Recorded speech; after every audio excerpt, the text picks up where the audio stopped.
अब देखते हैं इसमें प्रॉब्लम किस तरीके की आती है कि लास्ट क्लास में हमने एसएचएम के अंदर वेलोसिटी कैलकुलेट कर ली, एक्सेलरेशन कैलकुलेट कर लिया, एसएचएम की इक्वेशन ऑब्जर्व कर ली, काइनेटिक एनर्जी, पोटेंशियल एनर्जी और मैकेनिकल एनर्जी तीनों को ऑब्जर्व किया, न्यूमेरिकल भी हमने वहां पे किया था। तो अब हम देखते हैं कि जो दो हमारे सिस्टम है, एक एंगुलर वाला है जो सिंपल पेंडुलम है और एक आपका स्प्रिंग वाला है जो लीनियर मोशन के लिए, दोनों पे प्रॉब्लम किस किस तरीके की आती है और उनको कैसे सॉल्व करते हैं। ठीक है, तो दोनों के केस हम वन बाय वन सॉल्व करेंगे यहाँ पे। पहले मैं आपको कराता हूं spring block system. Our topic is spring block system.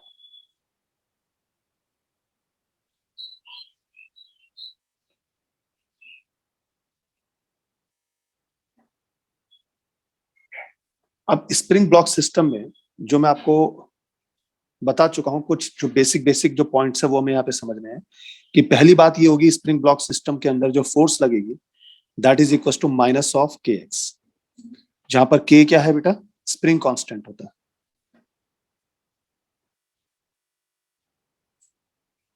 तो पहली चीज तो हमें ये समझनी, जो रिस्टोरिंग फोर्स लगेगी वो माइनस ऑफ के एक्स होगी। This is called restoring force. दूसरा, हम ये एज्यूम करके चलेंगे कि स्प्रिंग जो है मासलेस है। तो मासलेस अगर स्प्रिंग होगा तो इसका मतलब ये है कि जो रिस्टोरिंग फोर्स है वो इस स्प्रिंग में यूनिफॉर्म है, यानी हर जगह पर इक्वल है, सेम है। क्लियर? तो assume massless spring. It means F is same everywhere. दूसरा पॉइंट ये एज्यूम करके चलेंगे। तीसरा पॉइंट हमें क्या एज्यूम करना है कि जो स्प्रिंग कांस्टेंट है वो किन किन फैक्टर्स पे डिपेंड करती है, एक्स पे डिपेंड नहीं करती, एफ पे डिपेंड नहीं करती। जो स्प्रिंग कांस्टेंट है ये एक तो लेंथ पर डिपेंड करेगा स्प्रिंग की, ठीक है, जो स्प्रिंग का जो मटेरियल यूज किया है उस पर डिपेंड करेगा कि आपने आयरन का लिया है, किस चीज का लिया है। दूसरा, वो जो वायर जिस उसका जो सरकमफेरेंस, उसका जो रेडियस है वो क्या है, उस पर डिपेंड करेगा। So radius of spring wire इन तीन फैक्टर्स पर डिपेंड करेगा। और किसी भी स्प्रिंग के लिए एक चीज याद रखना कि K is proportional to 1/L। जितना लेंथ ज्यादा होगा स्प्रिंग का, स्प्रिंग कांस्टेंट उतना ही कम हो जाएगा। बात समझ में आया? Yes sir. हाँ, तो जितना छोटा स्प्रिंग होगा उसका स्प्रिंग कांस्टेंट उतना ज्यादा होगा। तो क्योंकि इसका जो ग्राफ है वो कुछ इस तरीके से बनता है, अगर मैं आपको बना के बताता हूं कि K का और L के बीच में अगर मैं ग्राफ प्लॉट करता हूं तो वो ग्राफ इस तरीके से बनता है। तो ये हमारे पास क्या बता रहा है कि this K is proportional to 1/L। ये एक रेक्टेंगुलर पैराबोला होता है, hyperbola sorry, rectangular hyperbola. Mathematics वालों को तो रेक्टेंगुलर हाइपरबोला की इक्वेशन पता होनी चाहिए, आई होप कि पता होगी। तो ये कुछ तीन कंडीशंस है जिसको हमें एज्यूम करके चलना है। पहला, force constant F is equal to minus K X. दूसरा, स्प्रिंग मासलेस है ताकि रिस्टोरिंग फोर्स जो है वो हर पॉइंट पर सेम है। तीसरा, कि स्प्रिंग कांस्टेंट जो है वो L पर डिपेंड कर रहा है, कि लेंथ जितनी ज्यादा होगी स्प्रिंग कांस्टेंट उतना कम होगा, लेंथ जितना कम होगा स्प्रिंग कांस्टेंट उतना ज्यादा होगा। चलिए, अब इसमें जो सबसे पहला हम जो केस लेते हैं that is spring pendulum. Spring pendulum, spring pendulum क्या होता है कि आपके पास एक स्प्रिंग है जिसका एक एंड फिक्स्ड है और दूसरे एंड से एक मास हैंग कर रहा है। This is the spring pendulum. और जब इस स्प्रिंग को थोड़ा सा स्ट्रेच करके छोड़ेंगे तो ये मास ऊपर और नीचे की तरफ वाइब्रेट करेगा, to and fro. This is SHM. Spring का स्प्रिंग कांस्टेंट K एज्यूम कर लिया, ठीक है। तो इसको हम कैसे सॉल्व करेंगे, तो देखो यहाँ पे इसको mg डाउनवर्ड होगा जिसकी वजह से ये ऑलरेडी कुछ ना कुछ तो स्ट्रेच हो चुका होगा, और अगर आपने इसको इससे थोड़ा सा और स्ट्रेच करके छोड़ दिया तो इसमें एक रिस्टोरिंग फोर्स जनरेट हुई, जो रिस्टोरिंग फोर्स इसको बैलेंस करेगी, F is equal to minus K X. Suppose ये है यहां से यहां तक इसका x आया, तो उस केस में जो फोर्स होगा F is equal to minus of के एक्स, तो F is equal to m into d two x upon d t square, that is equal to minus of के एक्स। सो यहां पर अगर आप देखेंगे, so d two x upon d t square that is equal to minus of k upon m into x. तो जब आप इसको इसके साथ कंपेयर करते हैं, इस इक्वेशन को एसएचएम की इक्वेशन से अगर आप कंपेयर करेंगे, एसएचएम की इक्वेशन क्या थी, माइनस ओमेगा स्क्वायर एक्स।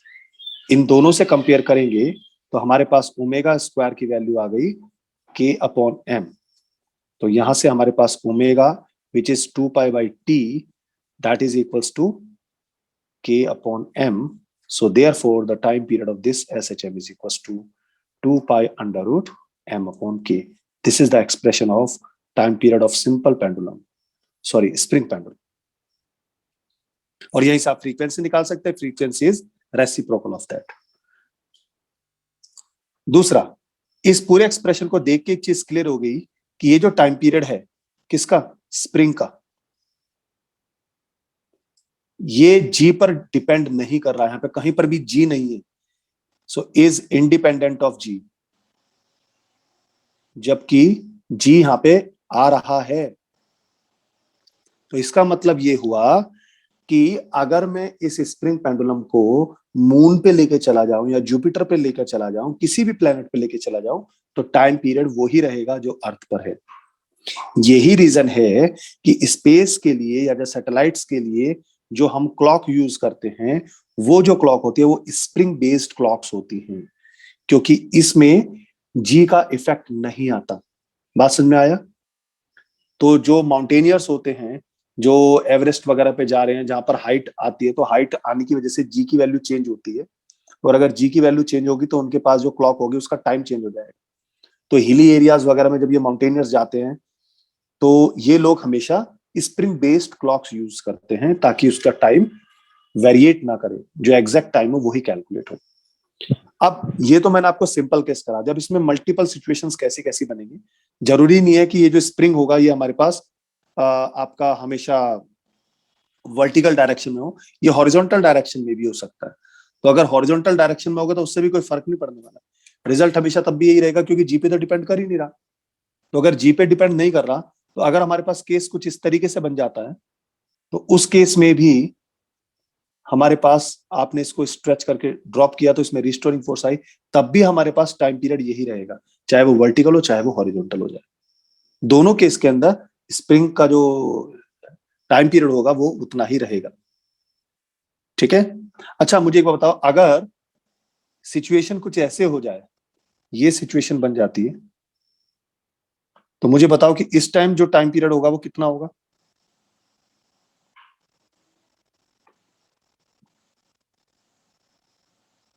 अभी भी इसका टाइम पीरियड उतना ही रहेगा बेटा, t is equals to 2 pi under root m upon k, because it is independent of gravity. So this is the advantage of using spring based machines, वो gravity से independent होती हैं। क्लियर हुआ? Yes sir. दूसरा एक point और यहाँ पे क्लियर करता हूं। तो पहला पॉइंट मैंने आपको क्लियर कर दिया, सेकंड पॉइंट यहाँ पर जो इंपॉर्टेंट पॉइंट है वो क्लियर कर देता हूं कि इस एक्सप्रेशन के अंदर t प्रोपोर्शनल है स्क्वायर रूट ऑफ m के। इसका मतलब ये हुआ कि अगर मैं यहां पर मास इंक्रीज कर देता हूं तो टाइम पीरियड इंक्रीज कर जाएगा। दूसरी तरफ जो t है that is proportional to 1 upon root of k, अगर स्प्रिंग कांस्टेंट इंक्रीज कर देता हूं तो टाइम पीरियड डिक्रीज हो जाएगा। यानी इसका मतलब ये हुआ कि टाइम पीरियड का रेसिप्रोकल फ्रीक्वेंसी होती है। So frequency is proportional to 1 upon root of m and frequency is proportional to root of k. It means spring constant increase किया, फ्रीक्वेंसी बढ़ जाएगी, टाइम पीरियड रिड्यूस हो जाएगा। मास इंक्रीज किया, time period increase हो जाएगा, फ्रीक्वेंसी रिड्यूस हो जाएगी। क्लियर हुआ? अगर हमारे पास स्प्रिंग का एक एंड फिक्स ना हो, और सिचुएशन कुछ इस तरीके से हो कि इधर भी हमारे पास एक मास है m1 और इधर भी हमारे पास एक मास है m2, और उस केस में यहां पर हमारे पास स्प्रिंग लगा हुआ है जिसका स्प्रिंग कांस्टेंट k है, और इस टाइम अगर ऑसिलेशन होता है तो ये दोनों ही ऑसिलेट करेंगे। तो इस टाइम इस स्प्रिंग जो टाइम पीरियड होगा वो कितना हो जाएगा, तो यहां पर इफेक्टिव मास कैलकुलेट करते हैं। तो इफेक्टिव मास कितना हो जाएगा, इसका मैं आपको मेथड बता देता हूं। Effective mass mu will be equals to m1 m2 upon m1 plus m2। इसको इफेक्टिव मास बोलते हैं या इसको रिड्यूस्ड मास भी बोलते हैं, इसको कुछ बुक्स इसको रिड्यूस्ड मास भी बोलती हैं। तो उस केस में जो टाइम पीरियड का एक्सप्रेशन है वो तो सेम ही है, t is equal to 2 point under root m upon K. अब m की जगह पे क्या आ जाएगा, इफेक्टिव मास आ जाएगा अपॉन स्प्रिंग कांस्टेंट सेम। अब यहाँ पे म्यू की वैल्यू पुट करके आप टाइम पीरियड निकाल लीजिए। क्लियर हुआ, कोई प्रॉब्लम? No sir. ओके, एक केस और कराता हूं मैं आपको। अगर यही सिचुएशन थोड़ा वर्टिकल सिचुएशन में हो जाए, कैसे, ऐसे रख दिया जाए, ये है मास m2 और ये रहा स्प्रिंग मेरा, और ये है मास m1, स्प्रिंग कांस्टेंट के सेम सिचुएशन है, लेकिन अब हॉरिजॉन्टल की बजाय वर्टिकल है। अब यहाँ पे क्या होगा, इस वाले में किसी भी तरह का ऑसिलेशन नहीं होगा, ऑसिलेशन सिर्फ किसमें होगा, m1 में होगा। तो अब यहाँ पे जो मास एज्यूम किया जाएगा रिड्यूस्ड मास में सिर्फ m1 ही आएगा, m2 तो है ही नहीं। तो अब यहाँ पे जो टाइम पीरियड होगा वो सिर्फ और सिर्फ m1 के लिए ही होगा। So this is m1 upon k, that's all. तो जो मास ऑसिलेट कर रहा है सिर्फ वही मास इंट्रोड्यूस करना है। अगर दोनों मास ऑसिलेट कर रहे हैं तो रिड्यूस्ड मास एज्यूम करना है, अगर एक मास ऑसिलेट कर रहा है तो उसी मास की वैल्यू पुट कर देंगे। क्लियर? नेक्स्ट, अब सिंगल स्प्रिंग का केस तो हो गया। अगर हमारे पास मल्टीपल स्प्रिंग्स यूज किए जाए, जो मैं आपको करा रहा हूं स्प्रिंग कॉम्बिनेशंस, अगर ये पॉइंट्स आपके माइंड में फिट हो गए तो आपको जैसी भी प्रॉब्लम आएगी ना फटाफट सॉल्व कर सकते हो उनको। पहला, सीरीज, सीरीज कॉम्बिनेशन का एग्जांपल जैसे ये वाला हमारे पास हो गया, ये एक स्प्रिंग इस तरीके से है, इसके साथ दूसरा स्प्रिंग ये कनेक्ट हो गया,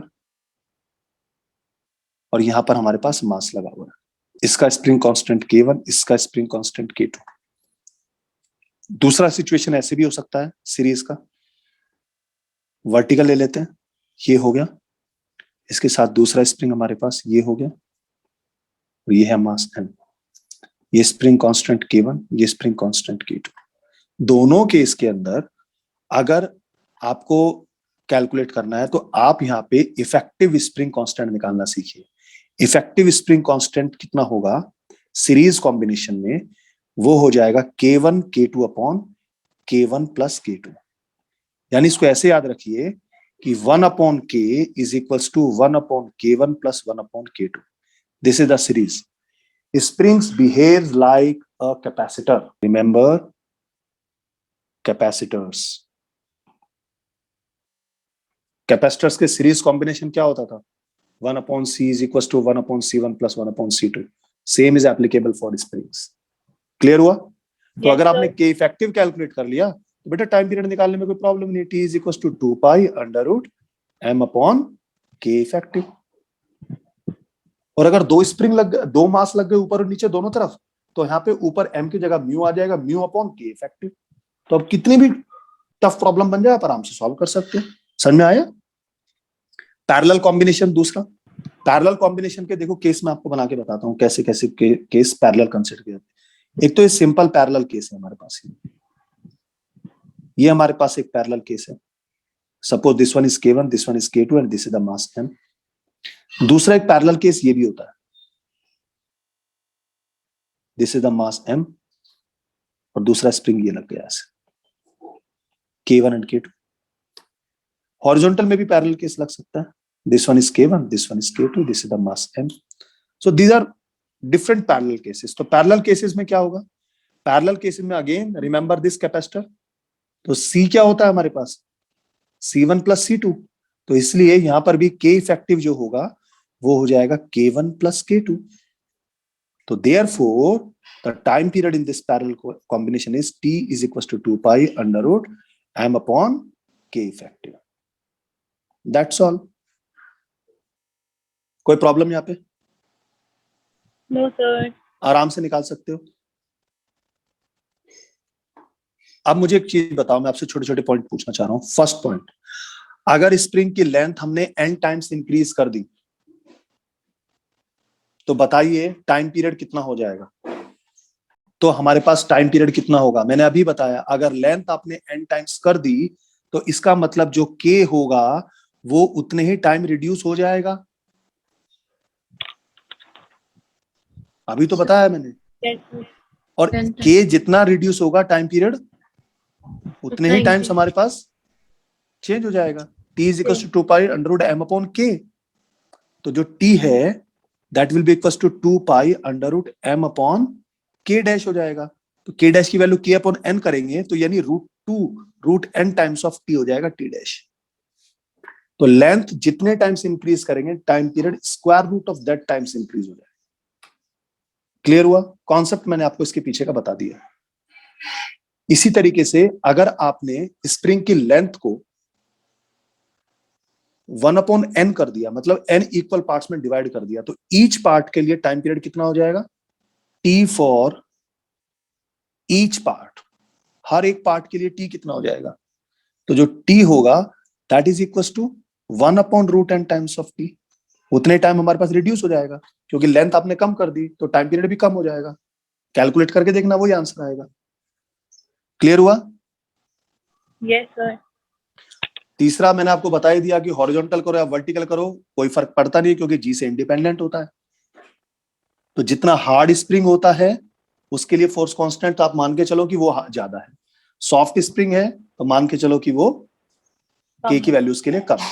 ठीक है, कोई प्रॉब्लम यहाँ पे? चलिए एक क्वेश्चन कराता हूं, देखते हैं आपको कितना समझ में आया. इस ब्लॉक के और ऊपर वाले ब्लॉक के बीच में यहां पर फ्रिक्शन की वैल्यू दे दी है म्यू. अगर ये ऊपर वाला ब्लॉक नीचे वाले ब्लॉक के रेस्पेक्ट में सेपरेट नहीं है तो बताइए कि इस ऑसिलेशन की एंगुलर फ्रीक्वेंसी कितना होगी. ओमेगा कैलकुलेट करना है. If m is not separated, if m is not separated with m. चलो ट्राई करो इसको. अगर ये ऊपर वाला जो ब्लॉक है स्मॉल m मास का, अगर वो सेपरेट नहीं हो रहा है तो इसका मतलब ये है कि इसके और इसके बीच में जो फ्रिक्शनल फोर्स है वो फ्रिक्शनल फोर्स क्या है? ज्यादा है as compare to the restoring force. भाई अगर रिस्टोरिंग फोर्स ज्यादा होगी तभी तो वो स्लिप करेगा उसके ऊपर से. अगर restoring force as compare to frictional force कम है तो वो स्लिप नहीं करेगा. देखो जब ये वाला ब्लॉक हमारे पास एम ब्लॉक इधर की तरफ आएगा रिस्टोरिंग फोर्स लेके, तो जो उस पर फ्रिक्शनल फोर्स जनरेट होगी वो ऐसे होगी. तो अगर ये फ्रिक्शनल फोर्स ग्रेटर या इक्वल हो जाती है रिस्टोरिंग फोर्स के, तो इसका मतलब क्या हुआ कि स्मॉल एम और कैपिटल एम ब्लॉक दोनों एक दूसरे के साथ अटैच्ड है. तो this is the condition for no slipping. आप ये कंडीशन अप्लाई कर दीजिए. अब एक बात बताइए कि अगर ये फ्रिक्शनल फोर्स निकालते हैं तो फ्रिक्शनल फोर्स कितनी हो जाएगी? Mu times of mg. किसके लिए लेनी है? इसी ब्लॉक की तो ले लेनी है. इसका नॉर्मल रिएक्शन n हो जाएगा और वो नॉर्मल रिएक्शन इस mg के रेस्पेक्ट में आ जाएगा. F is equal to mu times of mg. और जो रिस्टोरिंग फोर्स हो जाएगी F, वो F कितनी हो जाएगी? मान लीजिए उसकी वजह से इसमें जो kx आया, kx के रेस्पेक्ट में m इंटू ए ले लिया मैंने इसको, या इसको ज्यादा बेटर तरीके से F is equal to kx ले लेते हैं. So this kx should be less than और equals to mu times of mg. This is the condition. और देखो F is equal to kx और इसको F is equal to ma भी लिखा था मैंने यहाँ पे, तो मैं क्या इसको ma लिख सकता हूं? तो यहां से बेटा a आ गया ना. एंगुलर क्या निकालना है? ओमेगा निकालना है. ओमेगा भी निकल जाएगा यहाँ पे. कैसे निकालोगे ओमेगा? तो a m से m कैंसिल हो गया, A should be less than times mu times of G, और A कितना होता है ओमेगा स्क्वायर x, अभी कराया था मैंने acceleration, so this should be less than equals to mu times of g, तो यहां से ओमेगा आ गया less than under root mu g upon x, x is the displacement, this is your answer, that's all. कई बार पुली based questions भी आ जाते हैं इसके ऊपर। पुली बेस्ड क्वेश्चंस कैसे आते हैं देखो, एक सिंपल केस लेके चलते हैं। ये हमारे पास एक पुली है, इस पुली के यहां पर ये स्प्रिंग लगा हुआ है और इसका ये वाला एंड फिक्स्ड है, और यहां पर हमने एक मास हैंग किया हुआ है। क्लियर? स्प्रिंग का जो कांस्टेंट है वो दिया है आपको 4000 न्यूटन पर मीटर, और ये जो m की वैल्यू है दैट इज 1 kg। अगर इस ब्लॉक को मैं यहां से थोड़ा सा नीचे डिस्प्लेस करके छोड़ देता हूं तो क्या हो जाएगा, तो ये ऑसिलेट करने लगेगा क्योंकि स्प्रिंग लगा हुआ है, ऊपर नीचे ऑसिलेट करने लगेगा। एम आई राइट? तो वो पूछ रहा है कि बताइए कि इसकी फ्रीक्वेंसी कितनी होगी। तो यहां पर एक बात समझने की है कि इस प्रॉब्लम को कैसे सॉल्व करेंगे। मान लीजिए इस m को मैंने यहां से नीचे डिस्प्लेस किया और इसमें जो डिस्प्लेसमेंट आया वो आया x, तो इसका मतलब इस स्प्रिंग में भी जो एलोंगेशन हुआ होगा बेटा वो भी x ही हुआ होगा। Yes, sir. तो जितना इसमें डिस्प्ले उतना ही इसमें एलोंगेशन आया, तो जो स्प्रिंग के अंदर फ्रीक्वेंसी आएगी वही फ्रीक्वेंसी मास लेके आएगा। तो x डिस्प्लेसमेंट में स्प्रिंग की फ्रीक्वेंसी कितनी होती है, F is equals to 1/2 pi under root k upon m होती है। g से इंडिपेंडेंट होता है, तो होगी प्रॉब्लम सॉल्व। तो 1/2 पाई, k की वैल्यू उसने दिया है 4000, m की वैल्यू दिया है 1, तो इसको सॉल्व कर लो आप, आपका आंसर आ गया। इतने टफ क्वेश्चंस होते हैं ये? No, sir. एक क्वेश्चन और देखो, अगर सिस्टम कुछ ऐसे हो जाए कि ये अगर मेरे पास पुली है और यहां पे ये स्प्रिंग लगा हुआ है और इसको यहां पे फिक्स कर देता हूं और यहां से मास m हैंग होता है, पुली जो है वो मासलेस है, ठीक है, मान के चल लीजिए सेम 4000 ले लेते हैं, और m हमारे पास 1 kg है। तो अब इस केस में हम इसको कैसे सॉल्व करेंगे?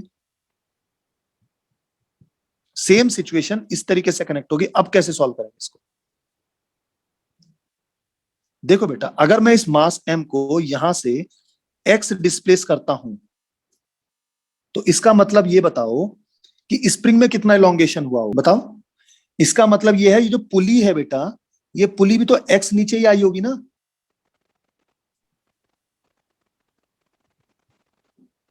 और अगर पुली x नीचे आई तो इसका मतलब इधर भी इलोंगेशन x हुआ है, इधर भी इलोंगेशन x हुआ है, लेकिन इधर तो इलोंगेशन पॉसिबल ही नहीं है, तो इसका मतलब इसमें जो इलोंगेशन हुआ है दैट इज 2x।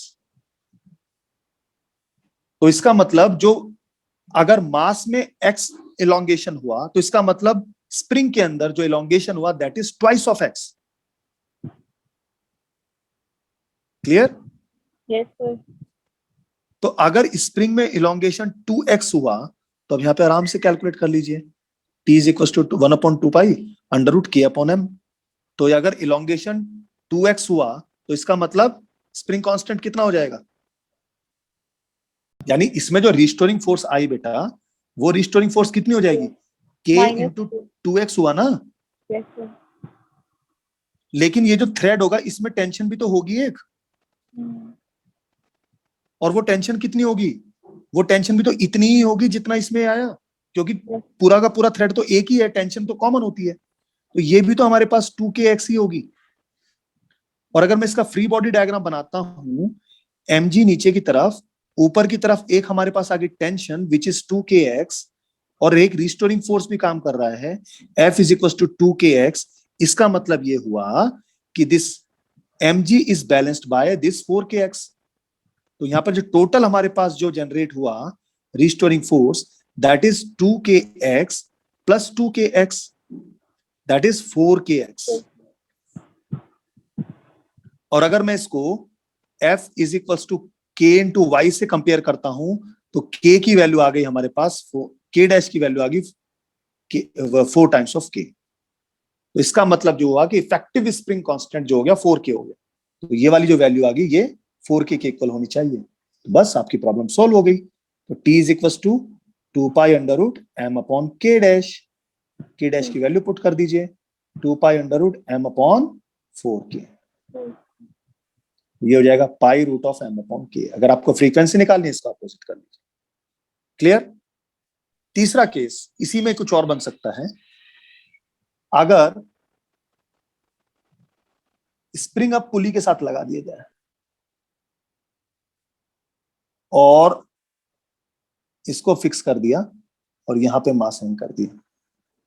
देखो इस वाले केस में और इस वाले केस में डिफरेंस, ये स्प्रिंग मैं यहां पे ले गया और ये स्प्रिंग नीचे की तरफ फिक्स कर दी, सेम केस लेकिन स्प्रिंग की पोजीशन बदल दी। अब क्या करेंगे बताइए। इस केस में क्या होगा? अगर इस केस में कैलकुलेट करता हूं तो सेम उसी तरीके से अज्यूम कीजिए कि अगर मैं इसको यहां पर x नीचे की तरफ लेके आता हूं तो स्प्रिंग में कितना इलोंगेशन होगा बताइए, सोच समझ के बताना। बेटा देखो अगर ये पुली x नीचे आती है तो इसका मतलब x का इलोंगेशन इधर हुआ, x का इलोंगेशन उधर हुआ, तो ये 2x होना चाहिए था। Yes, sir. लेकिन अगर ये x है तो इसका मतलब पुली जो है वो x/2 नीचे आई होगी, आधा हिस्सा इधर गया आधा हिस्सा उधर गया। तो यानी इस स्प्रिंग के अंदर जो इलोंगेशन हुआ वो कितना हुआ, x/2। क्लियर हुआ। अब देखो अगर इसमें x/2 इलोंगेशन हुआ तो अब इसका फ्री बॉडी डायग्राम बनाते हैं। ये हमारे पास यहाँ पे इधर टेंशन भी आ जाएगी और इधर दूसरा mg भी आ जाएगा नीचे की तरफ। क्लियर हुआ। तो अब अगर मैं यहां पर कैलकुलेट करता हूं तो उस केस के अंदर मुझे बताइए कि k की वैल्यू कितनी हो जाएगी। अगर ये देखो यहाँ पे डबल हो रहा था, x डबल हो रहा था तो स्प्रिंग कांस्टेंट 4 टाइम्स हुआ। तो यहां पर अगर ये आधा हुआ तो स्प्रिंग कांस्टेंट जो हो जाएगा k/4 हो जाएगा। अप्लाई कर दीजिए t is equal to 2 pi under root M upon k dash. 3 अलग अलग सिचुएशंस करा दी मैंने आपको इसी पुली की। समझ में आया। एक क्वेश्चन AIPMT का एक क्वेश्चन कराता हूं आपको। जब उस पर फोर्स F1 अप्लाई किया तो उसकी जो फ्रीक्वेंसी आई वो 6 हर्ट्ज की आई, और जब फोर्स F2 अप्लाई किया तब उसकी फ्रीक्वेंसी 8 हर्ट्ज की आती है। अगर दोनों फोर्स एक साथ अप्लाई करता हूं तो बताइए फ्रीक्वेंसी कितनी होगी। If force F1 is applied then the frequency is 6 hertz. If I apply the force F2 then the frequency comes out to be 8 hertz. What happened if I apply both the forces together F1 plus F2? So बताना है कि effective frequency कितनी होगी। अब वैसे मैं इसका shortcut आपको बता सकता हूं, इनको पाइथागोरस थ्योरम के अकॉर्डिंग सॉल्व कर दो, आंसर आना चाहिए 10। अगर मैं होता तो मैं इसको सीधा 10 करके सॉल्व कर देता, लेकिन इसको यहाँ पे प्रूव करना है कि कैसे हुआ। ऐसे केस में जो इफेक्टिव फ्रीक्वेंसी होती है बेटा वो होती है F1 square plus F2 square का स्क्वायर रूट, जब भी हमारे पास फोर्सेज ऐड हो जाती है।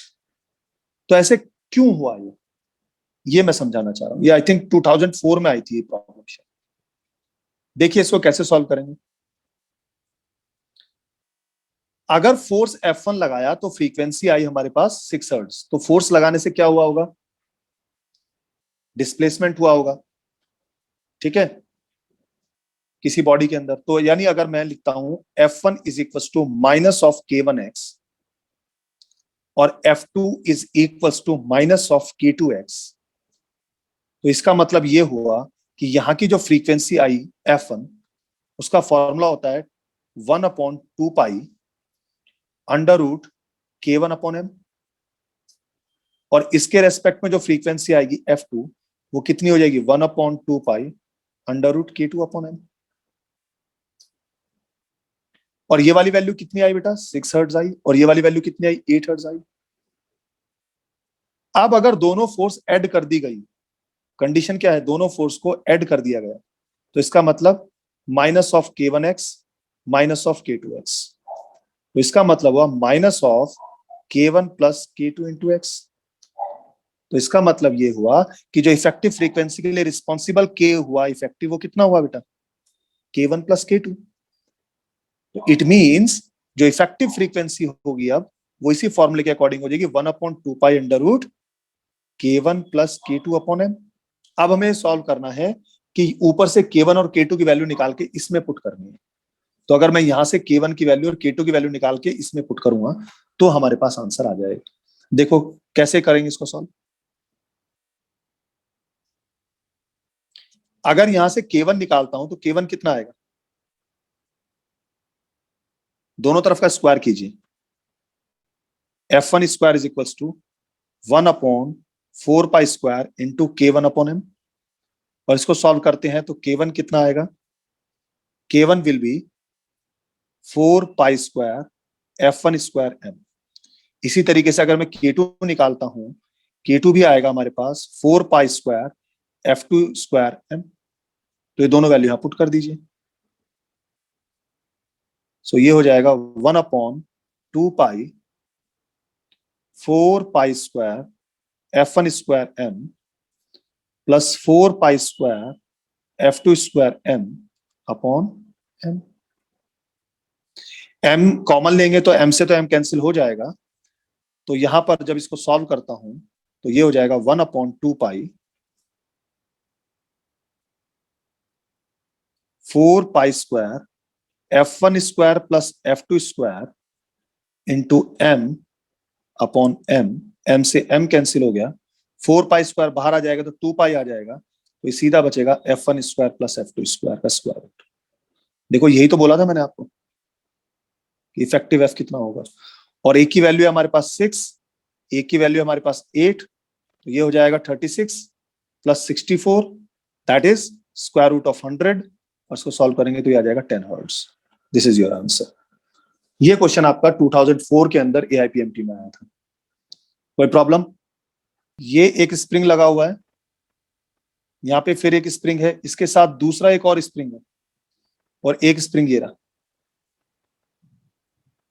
और ये तीनों एक प्लैंक से कनेक्ट है जिसका मास है M। अगर इसकी वैल्यू है K, इसकी वैल्यू है 2K, इसकी वैल्यू है 2K, इसकी वैल्यू है K, तो बताना है कि टाइम पीरियड कितना होगा सिस्टम का। अभी करोगे या करके मुझे मैसेज करोगे? बताइए। सर कर रहे हैं अभी। This 2K and 2K are in series, so the resultant will be K. Yes, sir. And this K and K, these are in parallel. The resultant will be 3K. So the Yes, time sir. period is equals to 2 pi under root M upon 3K. This is your answer. Sir मेरे भी यही दिख रहा। Very good. तो जब आप करो तभी इजी है सर, वरना कुछ इजी नहीं है सर। अच्छा, सिंपल पेंडुलम जब हम किसी सॉलिड पॉइंट से, फिक्स्ड पॉइंट से, किसी मासलेस थ्रेड से, इनएक्सटेंसिबल थ्रेड से कोई हैवी ऑब्जेक्ट हैंग करते हैं और उसकी मीन पोजीशन से उसको डिस्प्लेस कर देते हैं, तो वो टू एंड फ्रो मोशन करने लगता है इस तरह के arc. So this is called simple pendulum. Suppose the length of this thread is L, this is called the mean position, this is called the extreme position. तो जब यहां पर होगा तो देखो इसका mg डाउनवर्ड काम करेगा, इस mg के दो कंपोनेंट हो जाएंगे, एक कंपोनेंट टेंजेंशियली ऐसे करेगा, एक कंपोनेंट ऐसे काम करेगा। अगर ये हमारे पास डिस्प्लेसमेंट थीटा प्रोड्यूस किया तो this angle is also theta, तो यहां पर ये वाला कंपोनेंट हो जाएगा mg cos थीटा और ये वाला कंपोनेंट हो जाएगा mg sin थीटा, और इस mg cos थीटा से टेंशन बैलेंस हो जाएगी जो इस थ्रेड के अंदर टेंशन क्रिएट होगी। तो अब मुझे एक बात बताइए बेटा कि जो T है वो किसको बैलेंस कर रहा है? mg cos थीटा को। अगर mg cos थीटा की वैल्यू T से ज्यादा हुई तो ऑब्वियस बात है थ्रेड ब्रेक हो जाएगा और ये सिंपल पेंडुलम ऑसिलेशन में नहीं आएगा। दूसरी चीज ध्यान रखना, ये जो इसका पाथ होती है, जो ट्रेजेक्टरी होती है, ये ट्रेजेक्टरी इस बॉब के सेंटर ऑफ मास से होके जाती है। तो अगर सेंटर ऑफ मास अपनी पोजीशन चेंज करेगा तो ट्रेजेक्टरी चेंज होगी, ध्यान रखना। दूसरा, ये जो L होती है ये एल जो होती है ये यहां इस फिक्स्ड पॉइंट से सेंटर ऑफ मास तक होती है। तो अगर आपको थ्रेड की लेंथ ये दे रखी है यहां तक, तो आपको रेडियस ऑफ बॉब भी कैलकुलेट करना है, तभी इसको इफेक्टिव लेंथ कहा जाता है। Effective length is what? The length of thread plus the radius of Bob जो ये हैंग हो रहा है। तो ये ध्यान रखना, अगर सेंटर ऑफ मास चेंज होगा, वो नीचे की तरफ आएगा या ऊपर की तरफ जाएगा, तो इफेक्टिव लेंथ चेंज होगी। और अगर इफेक्टिव लेंथ चेंज होगी तो शायद टाइम पीरियड चेंज हो, अगर वो टाइम पीरियड लेंथ पर डिपेंड कर रहा है तो। समझ में आया बात? और जो ये mg sin थीटा है, अगर मैं इसको यहां से इधर डिस्प्लेस किया, मान लीजिए y डिस्प्लेसमेंट हुआ, तो mg sin theta is opposite to the displacement, so this mg sin theta is behaving like a restoring force. तो इस प्रॉब्लम को सॉल्व करने के दो तरीके हैं, क्योंकि मैंने आपको बताया था कि एंगुलर वाले केसेस को हम सॉल्व करते हैं टॉर्क मेथड से, तो टॉर्क मेथड से भी इसको सॉल्व कर सकता हूं, और मैं नॉर्मल जो फोर्स मेथड है उससे भी सॉल्व कर सकता हूं। पहले फोर्स से कराता हूं जो आपने अपनी 11th क्लास में पढ़ा है। तो देखो फोर्स से कैसे करेंगे। जो F है वो माइनस mg sin थीटा आया, और एज्यूम करना है कि if theta is extremely small तो theta become equal to sin theta. तो उस केस में this F that is equals to minus of ky because y is the displacement, that is equals to minus mg into theta. Clear? अब देखो time period का formula क्या होता है, t is equals to 2 pi under root m upon k, spring के case में। अब यहां से m अपॉन k निकालो, माइनस से माइनस कैंसिल, अगर मैं यहां पर m अपॉन k करता हूं तो ये हो जाएगा y upon g into theta. आया या नहीं आया? तो this is 2 pi under root y upon g into theta. और y is what? Arc, theta is what? Angle. Angle is equals to arc upon radius. So angle is what? Theta. Arc क्या है? y, radius है l, तो इसका मतलब y is equals to l into theta. तो value put कर देते हैं, this is t is equals to 2 pi under root l into theta upon g into theta. Theta से theta cancel, so the time period of simple pendulum is t is equals to 2 pi under root l upon g। यही हम पढ़ते हैं। और यहां पर ध्यान रखना, this l is what? Effective length। अगर ये लेंथ चेंज हुई, इफेक्टिव लेंथ, तो हमारा टाइम पीरियड बदलेगा। तो t is proportional to square root of l, तो लेंथ इंक्रीज होने से टाइम पीरियड बढ़ता है, and this t is also proportional to 1 upon square root of g। g की वैल्यू चेंज होने से टाइम पीरियड घटता है, अगर वो इंक्रीज हुआ तो टाइम पीरियड घटेगा। बात समझ में आया? Yes sir.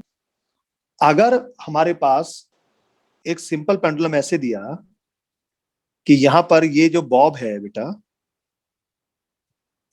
तो इस बॉब में क्या भरा हुआ है? पानी भरा हुआ है, और यहां पर मैंने एक होल कर दिया तो इसमें से पानी बाहर निकल रहा है, और ये ऑसिलेट कर रहा है। तो बताओ इसका टाइम पीरियड पे क्या फर्क पड़ेगा? देखो, जब इसमें वाटर कंप्लीटली फिल्ड है तो इसकी सीजी जो होगी वो यहां पर होगी, बिल्कुल सेंटर पे। तो अभी इसकी जो लेंथ होगी, अगर वो एल है, तो जैसे जैसे पानी निकलेगा तो क्या होगा? सीजी जो होगी वो धीरे धीरे धीरे धीरे नीचे आएगी, क्योंकि वेट वाटर जो है नीचे की तरफ होगा।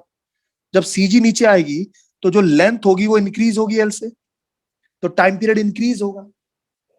और जब सारा पानी बाहर निकल जाएगा तब ये होलो हो जाएगा। होलो होने के बाद फिर सेंटर यहाँ पे आ जाएगा सीजी, तो फिर लेंथ कम हो जाएगी, तो फिर हमारे पास क्या होगा? टाइम पीरियड रिड्यूस हो जाएगा। तो अगर हमारे पास एक बॉब है जिसमें पानी भरा हुआ है और वो एसएचएम कर रहा है और पानी निकल रहा है, तो क्या होगा? Time period first increases then decreases and become constant. ये आईआईटी में आई थी प्रॉब्लम। तो कॉन्सेप्चुअल क्वेश्चन ऐसे बनते हैं, इसमें समझ में आया? यस। इसी प्रॉब्लम को मैं टॉर्क की टर्म में कैसे सॉल्व करता हूं वो मैं सिखाता हूं। देखिए, ये हमारे पास प्रॉब्लम है, क्योंकि दोनों मेथड आपको आने चाहिए, वरना आप कहोगे सर किताब वाला मेथड तो आपने बता दिया। टॉर्क के हेल्प से कैसे निकालेंगे? देखो देखो, इसमें जो टॉर्क लगा वो कितना लगा? टॉर्क लगा तभी तो वो रोटेट करने की कोशिश कर रहा है इस पॉइंट के अराउंड सर्कुलर मोशन में। Torque is equal to force into perpendicular separation. ठीक है, तो फोर्स कितना है? दो तरीके से सॉल्व करेंगे इसको, बताइए। फोर्स कितना है? mg sin theta. mg sin theta. और परपेंडिकुलर सेपरेशन कितना है? ये l। लेकिन क्या है? माइनस, अपनी मीन पोजीशन पे लाने की साइन कर रहा है। नेगेटिव साइन क्या शो कर रहा है हमारे पास? कि जो टॉ है वो डिस्प्लेसमेंट के ऑपोजिट है, क्योंकि डिस्प्लेसमेंट जब ऐसे जा रहा था तो टॉर्क उस पे ऐसे लग रहा है अंदर की तरफ, तो डिस्प्लेसमेंट के ऑपोजिट है। ठीक है, और यहां पर मैंने आपको बोला कि साइन थीटा को स्मॉल एज्यूम करना है तो थीटा हो जाएगा, तो मैं टॉ को क्या लिख सकता हूं? Minus mgl into theta. Clear हो गया? और टॉ इज इक्वल टू क्या होता है? I into alpha. tau is equals to I alpha, that is minus mgl into theta. I is the moment of inertia, alpha is the angular acceleration. और इस Bob का जो मोमेंट ऑफ इनर्शिया होगा वो कितना हो जाएगा? I is equals to mr square होता है। m is the mass of bob, r is the ये l, इसी के बाद तो रोटेट कर रहा है, this is ml square. So therefore ml square into alpha is equals to minus of mgl into theta। तो यहां पे अगर मैं इसको थोड़ा सा सिंप्लीफाई करता हूं तो देखिए आपका m से m कैंसिल हो गया, l से इसकी एक पावर l कैंसिल होगी, आपको जो अल्फा मिला वो कितना मिला बेटा? Alpha is equal to minus g into theta upon l। Yes sir. तो अगर ये हमारे पास आ गया तो अब यहां से देखो, अगर t इज इक्वल टू, हम क्या निकालते हैं? t is equal to 2 pi by omega होता है, और ओमेगा की वैल्यू जब हम निकालेंगे तो अल्फा क्या आता है हमारे पास? ओमेगा स्क्वायर इंटू थीटा होता है या नहीं होता है? तो अल्फा को अगर मैं ओमेगा स्क्वायर थीटा कंपेयर करता हूं तो देखो माइनस साइन के साथ, तो थीटा से थीटा कैंसिल हो गया, तो ओमेगा की वैल्यू कितनी आई बेटा? Under root g upon l, और ये वैल्यू पुट करेंगे तो again t is equal to 2 pi under L upon g. देखो आप जैसे मर्जी सॉल्व करो, आप एंगुलर की फॉर्म में करो या फोर्स की फॉर्म में करो, दोनों केस में आप सेम रिलेशन लेके आएंगे। और रिलेशन इतना इंपॉर्टेंट है, m से इंडिपेंडेंट है टाइम पीरियड। स्प्रिंग के केस में m पर डिपेंड करता है, g पर डिपेंड नहीं करता। टाइम पीरियड के केस में, पेंडुलम के केस में m पर डिपेंड नहीं करता लेकिन g पर डिपेंड करता है, जबकि g जो होता है वो m पे ही लगता है। देखो कितने इंटरेस्टिंग रिजल्ट निकल के आ रहे हैं। अगर मास है तो g का कंपोनेंट खत्म हो गया, और अगर g है तो मास का कंपोनेंट खत्म हो गया। तो सिंपल पेंडुलम पे बॉब अगर आपने 1 किलो की बजाय 10 किलो का लगा दिया तब भी टाइम पीरियड उतना ही रहेगा। कंडीशन सिर्फ इतनी है कि जो थ्रेड है उसमें वो थ्रेड इनएक्सटेंसिबल होनी चाहिए, उसकी लेंथ चेंज ना हो।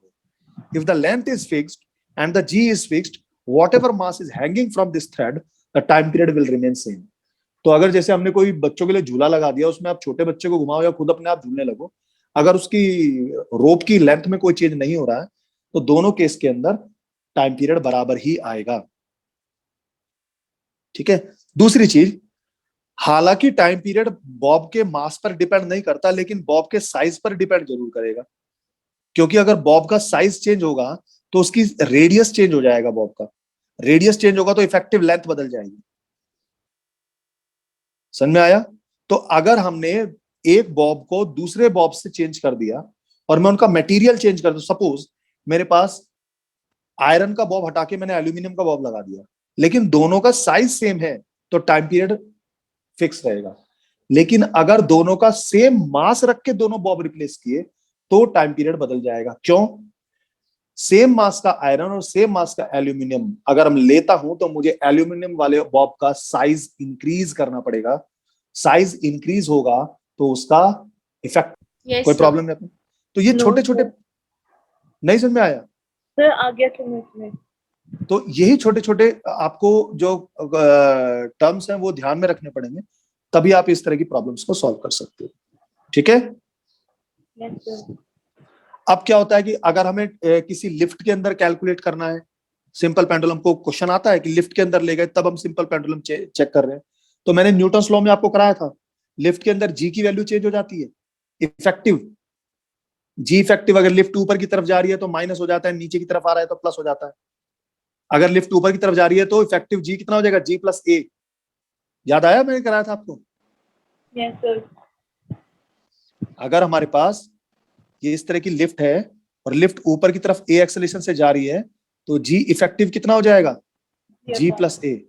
तो टाइम पीरियड हमारे पास T is equal to pi under L upon G, G की जगह जी इफेक्टिव आ जाएगा। अगर लिफ्ट हमारे पास नीचे की तरफ आ रही है तो जी इफेक्टिव कितना हो जाएगा बेटा, जी माइनस ए। तो जब लिफ्ट नीचे की तरफ आ रही है तो जी की वैल्यू चेंज हो रही है, रिड्यूस हो रही है, तो टाइम पीरियड बढ़ जाएगा। लिफ्ट ऊपर की तरफ जा रही है तो टाइम पीरियड घट जाएगा। जब लिफ्ट नीचे आती है टाइम पीरियड बढ़ता है, लिफ्ट ऊपर गई तो टाइम पीरियड घट गया। अगर लिफ्ट कांस्टेंट वेलोसिटी से मूव कर रही है तो ए की वैल्यू 0 है, तो इफेक्टिव जी की वैल्यू में कोई चेंज नहीं हुआ, टाइम पीरियड रिमेन सेम। अगर लिफ्ट फ्री फॉल हो गई, मतलब जी फ्री फॉल हो गई, मतलब जी से वो आ गई, तो इफेक्टिव जी की वैल्यू कितनी हो जाती है फ्री फॉल में, 0। तो टाइम पीरियड कितना हो जाएगा बेटा, इंफिनिटी। टाइम पीरियड इंफिनिटी का मतलब क्या होगा, नो ऑसिलेशन। तो वहां पर कोई ऑसिलेशन नहीं होगा। यही रीजन है कि सैटेलाइट्स के अंदर सिंपल पेंडुलम ऑसिलेट्स नहीं करते हैं, उनका टाइम पीरियड इंफिनिटी होता है, क्योंकि वहां पर इफेक्टिव जी की वैल्यू 0 होती है। यस। अगर कई बार हमारे पास क्वेश्चन क्या होता है कि सिंपल पेंडुलम को एक ट्रक के ऊपर लगा दिया और ट्रक मूव कर रहा है, जैसे ये होता है ना इस तरह का, ये आपने सपोज ये ट्रक है दे रखा है, सिंपल पेंडुलम को यहां से आपने इस तरह हैंग कर दिया और ट्रक ए एक्सेलेरेशन से चल रहा है, तो यहाँ पर शूडो केस का केस, शूडो फोर्स आ जाएगी। ये मैंने कराया था आपको, भाई जी नीचे की तरफ कर रही है, ए ऐसे कर रहा है, तो इफेक्टिव जी निकाल लीजिए यहाँ पे, कितना हो जाएगा, g square plus a naught square. बस अब जी इफेक्टिव की जगह वो वैल्यू पुट कर दीजिए, आपका आंसर आ गया। तो प्रॉब्लम बहुत सारी हो सकती है, लेकिन अब जो न्यूटन्स लॉ में पढ़ा उसको भी यहाँ पे कनेक्ट कर दीजिए, जो आपने ग्रेविटेशन में पढ़ा उसको भी यहाँ पे कनेक्ट कर दीजिए, सारी चीजें कनेक्ट हो जाएंगी। तो इसीलिए मैकेनिक्स को बोला जाता है मैकेनिक्स टफ, इसलिए क्योंकि आपको सारे पैरामीटर्स माइंड में रखने होते हैं। अगर किसी सिंपल पेंडुलम को किसी पानी के अंदर डाल दिया, बीकर के अंदर डिप कर दिया, तो क्या होगा, उस पर अब थ्रस्ट लगेगा। याद आया, आर्किमिडीज प्रिंसिपल कराया था मैंने। ये हमारे पास बीकर है और ये हमारे पास सिंपल पेंडुलम है और इसको हमने पानी में डाल दिया। अगर इसकी डेंसिटी सिग्मा है और इसकी डेंसिटी वाटर की रो है, तो अब क्या होगा, इस पे एक अब थ्रस्ट लगेगा, तो जो इफेक्टिव फोर्स होगी वो इफेक्टिव फोर्स कितनी हो जाएगी, चेंज हो जाएगी। अगर इफेक्टिव फोर्स चेंज हो जाएगी तो जी इफेक्टिव भी बदल जाएगा। जी इफेक्टिव कितना हो जाएगा, g into 1 minus sigma, sorry rho upon sigma. Archimedes principle लगा के सॉल्व कर लेना इसको। तो अगर ये वाली वैल्यू अप्लाई करेंगे तो टाइम पीरियड कितना हो जाएगा, T is equal to 2 pi under root L upon G 1 minus rho upon sigma, sorry sigma है बेटा। क्लियर हुआ? अगर ये चार्ज का केस दे दिया, सपोज यहाँ पे बॉब की जगह पे क्या है, इलेक्ट्रॉन है और इलेक्ट्रिक फील्ड ऐसे लग रहा है, तो देखो अब इस केस में क्या हो जाएगा, इसके ऊपर एक फोर्स लगेगी F is equal to e into e नीचे की तरफ, और इसका मास होगा mg, वो भी नीचे की तरफ लगेगा, तो इफेक्टिव फोर्स कितनी हो जाएगी, ई प्लस mg। और F is equal to m a अगर करते हैं तो ए कितना हो जाएगा बेटा, e upon m plus g, तो इफेक्टिव आ गया ये, तो t is equal to 2 pi under root M upon a, तो m upon g plus e upon m. बस ऐसे ही तो करना है प्रॉब्लम सॉल्व, ये कोई टफ नहीं है, सिर्फ कॉन्सेप्ट ऐड होते चले गए। क्लियर हुआ? यस। अगर हमारे पास कोई इनफाइनाइट लेंथ का पेंडुलम है, for infinite length pendulum, infinite length के पेंडुलम के लिए जो पेंडुलम की जो लेंथ होती है वो अर्थ के रेडियस के इक्वल ले ली जाती है। ठीक है, अर्थ का रेडियस आपको पता ही होगा 6400 किलोमीटर होता है। तो उस केस में जो टाइम पीरियड निकल के आता है that is t is equal to 2 pi under root r e upon g और ये लगभग लगभग 84 मिनट के आसपास आता है। 84 मिनट, लगभग 84.6 मिनट होता है एग्जैक्टली, और ये लगभग 1.5 आवर होता है। This is the maximum time period जो अचीव होगा हमारे पास। क्लियर हुआ? इनफाइनाइट लेंथ, इनफाइनाइट लेंथ का मतलब एल को इनफाइनाइट मत कर देना। और अगर मैं एक ऐसा पेंडुलम लेता हूं जिसका टाइम पीरियड सिर्फ 2 सेकंड हो, तो उसको बोलते हैं second pendulum. Second pendulum, second pendulum का मतलब जिसका टाइम पीरियड 2 सेकंड होता है। तो सेकंड पेंडुलम बनाने के लिए लेंथ कितनी होनी चाहिए? तो t is equal to 2 pi under root L upon g करो। तो इसकी वैल्यू 2 रखेंगे, तो जब सॉल्व करेंगे तो l की वैल्यू लगभग लगभग 1 मीटर आती है। Yes sir. तो 1 मीटर की लेंथ का अगर हमारे पास कोई पेंडुलम लिया, तो उसका जो टाइम पीरियड होगा लगभग लगभग 2 सेकंड का आता है। क्लियर हुआ? Yes sir. ये हमारे पास सिंपल पेंडुलम से रिलेटेड प्रॉब्लम्स होगी। अब इस पे बेस्ड जितने भी प्रॉब्लम्स आप आराम से कर सकते हो सॉल्व। तो ये 2 मैंने एसएचएम के केस करा दिए। एक हमारे पास स्प्रिंग का करा दिया जिसमें पॉसिबल जितने भी केसेस थे सब करा दिए। दूसरा मैंने आपको सिंपल पेंडुलम करा दिया जिसमें जितने पॉसिबल केसेस थे वो सब करा दिए। इसी में मैंने आपको 2 चीजें और बताई थी कि जो ऑसिलेशंस होते हैं वो एसएचएम में मैंने बताया था कि ऑसिलेशंस में एक फ्री ऑसिलेशन होता है, एक डैम्प्ड ऑसिलेशंस होते हैं,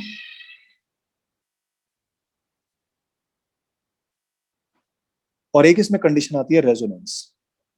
रेजोनेंस को हमने वहां पे पढ़ा था जब हमने ऑल्टरनेटिंग करंट पढ़ाया था, तो वहां पर हमने इसको पढ़ा था। ठीक है, तो ये छोटा सा टॉपिक है,